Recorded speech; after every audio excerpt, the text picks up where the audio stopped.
Good morning. I am Nishit Kumar. The headlines.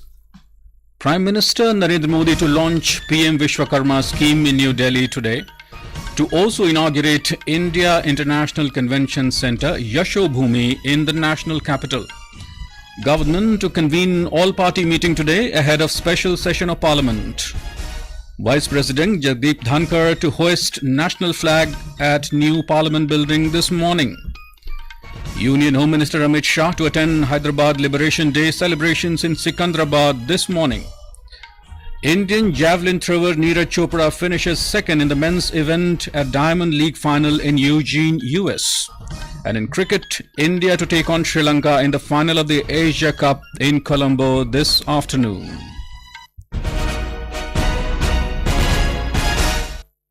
And now the news in detail. Prime Minister Narendra Modi will launch a new scheme named PM Vishwakarma Scheme today in New Delhi on the occasion of Vishwakarma Jayanti. It has been the sustained focus of the Prime Minister to give support to the people engaged in traditional crafts. This focus is driven by the desire to not only support the artisans and craftspeople financially, but also to keep the age-old tradition, culture and diverse heritage alive and flourishing through local products, art and crafts. 18 traditional crafts will be covered under PM Vishwakarma. We have a report. PM Vishwakarma Scheme aims to strengthen and nurture the Guru Shishya Parampara or family-based practice of traditional skills by Vishwakarmas working with their hands and tools. The prime focus of PM Vishwakarma is improving the quality as well as the reach of products and services of artisans and craftspeople and to ensure that they are integrated with domestic and global value chains. PM Vishwakarma will be fully funded by the centre with an outlay of 13,000 crore rupees. Under the scheme, the Vishwakarmas will be registered free of charge through common service centres using biometric-based PM Vishwakarma portal. They will be provided recognition through PM Vishwakarma certificate and ID card, skill upgradation involving basic and advanced training, toolkit incentive of 15,000 rupees, collateral free credit support up to 1 lakh rupees in first tranche and 2 lakh rupees in second tranche at a concessional interest rate of 5%, incentive for digital transactions and marketing support. The scheme will provide support to artisans and craftspeople of rural and urban areas across the country. Anupam Mishra, Akashvani News, Delhi. Prime Minister Narendra Modi will dedicate YashoBhoomi at Dwarka, New Delhi to the nation today. He will also inaugurate the extension of the Delhi Airport Metro Express line from Dwarka Sector 21 to a new metro station at Dwarka Sector 25. Mr. Modi's vision of having a world-class infrastructure for hosting meetings, conferences and exhibitions will be strengthened with the operationalization of Phase 1 of the India International Convention and Expo Centre called YashoBhoomi. YashoBhoomi will find its place among the world's largest MIC facilities with a total project area of over 8.9 lakh square meters and a total built-up area of more than 1.8 lakh square meters. MIC stands for Meetings, Incentives, Conferences and Exhibitions. The convention centre, built across more than 73,000 square meters of area, comprises 15 convention rooms. These include the main auditorium, the grand ballroom, and 13 meeting rooms with a total capacity of holding 11,000 delegates. The convention centre has the largest LED media facade in the country. The main auditorium is the plenary hall for the convention centre and is equipped with a seating capacity of around 6,000 guests. The government has convened an all-party meeting this evening on the eve of the special session of Parliament. A 5-day-long special Parliament session will be held from tomorrow. Vice President and Rajya Sabha Chairman Jagdeep Dhankhar will hoist the national flag at the new Parliament building today. The flag will be hoisted at the top of Gajadwar of the new Parliament building. Lok Sabha Speaker Om Birla will also grace the occasion besides other dignitaries. On the first day of the special session, a discussion on the parliamentary journey of 75 years starting from Samvidhan Sabha achievements, experiences, memories and learnings will be held in Lok Sabha. Government has listed bill on the appointment of the Chief Election Commissioner and other election commissioners in the upcoming Parliament session. Apart from this, the Advocates Amendment Bill, the Press and Registration of Periodicals Bill and the Post Office Bill are scheduled to be taken up for discussion during the session. The Advocates Amendment Bill and the Press and Registration of Periodical Bill have been passed by the Rajya Sabha and are pending in the Lok Sabha. The Post Office Bill and the Chief Election Commissioner and other election commissioners' appointment, condition of service and term of office bill have already been introduced in the Rajya Sabha. Union Home Minister Amit Shah will attend the Hyderabad Liberation Day celebrations in Secunderabad this morning. The central government is holding the event at the parade grounds in Secunderabad to celebrate Liberation Day. This was the day in 1948 when the erstwhile princely state of Hyderabad acceded to the Indian Union after Operation Polo. The Home Minister attended the celebrations last year, which were organized officially by the centre for the first time. The ceremonial event will witness a parade of armed forces and cultural troops. Mr. Shah arrived in Hyderabad yesterday evening to attend the celebrations. Union Tourism Minister and Telangana BJP President G. Kishan Reddy and other leaders welcomed the Union Home Minister at the Rajiv Gandhi International Airport. A shuttler PV Sindhu also met Mr. Shah last evening. President Draupadi Murmu has extended best wishes to the Prime Minister Narendra Modi on his birthday today. In her message, the President hoped that with his far-reaching vision and strong leadership, he will pave the way for the overall development of India in the Amrit Kal. She prayed for his health and happiness and hoped that he continues to benefit the countrymen with his leadership. This is Akashwani giving you the news. For quick news updates around the clock, follow us on our Twitter handle at AIR News Alerts. Welcome back. In Kerala, the number of persons included in the contact list of Nipah patients in Kozhikode district has swelled to 1,777. However, no fresh Nipah positive cases were reported in the district yesterday. Health workers visited over 22,200 houses so far to survey the health of family members. Meanwhile, police have registered a case for spreading false information about the virus infection on the social media. Another case was registered for holding an athletic meet at Kinallur, violating Nipah protocols. We have more from our Kochi correspondent.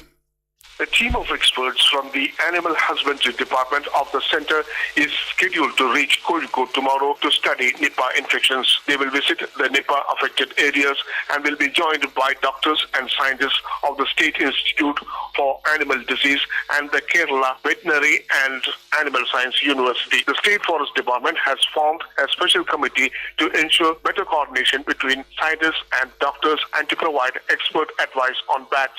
In neighboring Kannur, the District Disaster Management Committee said public functions should be avoided in areas bordering Kozhikode and visits to hospitals should be avoided to the maximum extent possible. The administration has made masks compulsory in all hospitals in Kannur district. Raj Mohan, Akashwani News, Kochi. Union Finance Minister Nirmala Sitharaman has said that the Enforcement Directorate uses artificial intelligence to trace and identify violators. Speaking at the Society of Auditors in Chennai, she suggested chartered accountants to be more careful while auditing the companies. The minister said the country needs faithful chartered accountants for its development. In her speech, Ms. Sitharaman said upgradation of skills, understanding global standards and working accordingly are necessities of the present day for chartered accountants.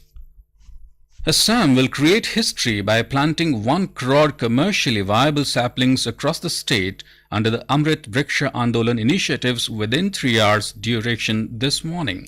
Prime Minister Narendra Modi, in a letter to Chief Minister Himanta Biswa Sarma, praised the project for its dedication to environmental preservation and the well-being of the people. We have more from our correspondent. Mr. Modi commended the efforts of Assam Chief Minister for the launch of the Amrit Vriksha Andolan, an ambitious initiative aimed at planting 1 crore saplings across the state. Mr. Modi noted that initiatives like the Amrit Vriksha Andolan play a crucial role in advancing India's commitment to clean and green growth. Today, attempts will be made to set 3 new Guinness World Records, also to break 6 different existing categories of Guinness World Record. Individuals, self-help groups, frontline workers, educational institute, and government personnel joins the effort to plant 1 crore commercially viable saplings, setting their sights on a place in the record book. State government has arranged 30 lakh saplings from the Forest Department and purchased the rest of the saplings from other states. Aminul Haqjoddar, Akashvani News, Guwahati. More than 8,000 migrants have crossed into the Italian island of Lampedusa forcing Italy to push for a European Union naval blockade to prevent boats from crossing the Mediterranean Sea to reach the Italian shores. European Commission head Ursula von der Leyen is due to visit the island today after Italy asked for EU help. Italian Prime Minister Giorgia Meloni said the country was being placed under unsustainable pressure as a result of the migrant influx. Ms. Meloni said she called on the EU head, asking her to realize the gravity of the situation and to immediately accelerate the implementation of the agreement with Tunisia. The agreement, which was signed in July, consists of $118 million in investment funds to stop smuggling, strengthen borders and return migrants. Indian javelin thrower Neeraj Chopra finished second in the men's event at the Diamond League final in Eugene, Oregon, USA last night. The Indian's best throw of 83.80 meter came in his second attempt. However, Czech Republic's Jakub Wadlek won his third title with a best throw of 84.24 meters. Reigning Olympic and world champion Chopra, who holds the Indian national record of 89.94 meters, won a world championship silver medal at the same venue last year with an 88.13 meter effort. Earlier this month, Chopra, who won India's first ever gold at the World Athletics Championships, failed to defend his Diamond League title, falling just short of Jakub Wadlek's 85.86 meter again, who took home the trophy. Next, he will defend his title at the Asian Games 2023, starting in Hangzhou later this month. And in cricket, India will take on Sri Lanka in the final of the Asia Cup today at R. Premadasa Stadium in Colombo. The match will begin at 3 p.m. Indian Standard Time. The Indian squad will be led by Rohit Sharma. If India wins the Asia Cup title, they will not just become the world number one in ODI cricket, but also become the number one across all formats. Indian will also set the high tone for ICC ODI World Cup, scheduled to be played from the 5th of next month at home grounds. On the other side, Sri Lanka, led by Dasun Shanaka, are the defending champions and will have the support of the home crowd in the summit clash. In Indian squad, Washington Sundar has been called up as a cover for the injured Akshar Patel. All-rounder Akshar Patel sustained several injuries during India's 6-run loss to Bangladesh in their last Super 4 match on Friday. On the other hand, in a massive blow to Sri Lanka, star spinner Mahesh Theeksana has been ruled out of the match against India due to hamstring injury. The hosts have replaced him with off-spinner and all-rounder Sahan Arachige. And in tennis, India's Sumit Nagal beat Adam Mondir of Morocco 6-3, 6-3 in the second singles of the Davis Cup World Cup 2 match in Lucknow yesterday. However, in the first singles, Morocco's Yassin Tilimi defeated India's Sashi Kumar Mukund by 3-2. In doubles, Indian pair of Yuki Bhamri and Rohan Bopanna will play against Moroccan duo of Elliot Benchitrit and Yunus Lalami Larusi today. And now for today's look at today's newspapers, it's over to Shubhadra Ramachandran. Thank you, Nishith. PM Modi to launch PM Vishwakarma Scheme on his 73rd birthday today in an outreach to cover millions of artisans, says a Sunday Statesman. One nation, one election meet on September 23rd, says former President Govt, according to the Asian Age. All-party meet on special parliament session today, says the Sunday Pioneer. 3 infiltrators killed amid park fire cover in Uri, J&K is the top story in the Hindu. IAF to order 100 more Tejas Mark 1 aircraft is the front page story in the Sunday Tribune. In CWC meeting, Congress to oppose CEC bill rejects one nation, one poll plan, according to the Sunday Express. In Asia Cup, India seek a perfect World Cup warm-up with final victory against Sri Lanka today, writes Hindustan Times. And finally, advanced tax collection rise 20%, according to a report in the Economic Times. With that, it's back to you, Nishit. Thank you, Subhadra. And now, before we end the bulletin, the headlines once again. Prime Minister Narendra Modi to launch PM Vishwakarma Scheme in New Delhi today, to also inaugurate India International Convention Centre YashoBhoomi in the national capital. Government to convene all-party meeting today ahead of special session of Parliament. Vice President Jagdeep Dhankhar to hoist national flag at new Parliament building this morning. Union Home Minister Amit Shah to attend Hyderabad Liberation Day celebrations in Secunderabad this morning.